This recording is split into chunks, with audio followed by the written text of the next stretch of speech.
professional street racing is a big scene. It's a global deal.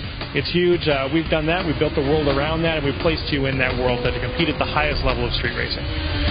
There'll be 7 licensed tracks this year, and there'll also be 7 street racing inspired tracks. So we went to spots around the world, looked at spots that were famous for street racing, and built our race-friendly interpretations of those areas. Visual customization is deeper than it was last year. The big difference in visuals this year is that auto sculpt, which allowed you to really tune your car using morph targets and sliders last year. This year affects performance. So we built a wind tunnel feature in this year. So as you're auto sculpting your car and changing its exterior visuals, you're also affecting the drag and downforce top speed of your car. 2 other main modes that we're showing today are drag, and we're showing drift for the first time.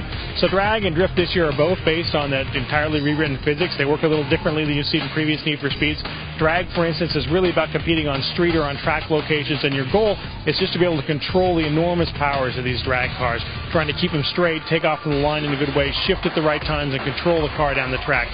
Or in a variant, wheelie mode, trying to maintain the longest possible wheelie down the track.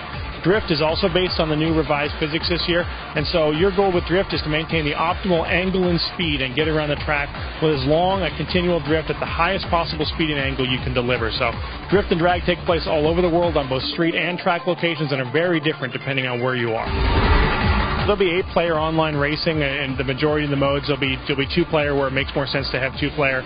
There'll be tournaments that can be run. The 2 big online innovations this year are, one, with that deep performance and visual customization system this year, we've built in a blueprint system.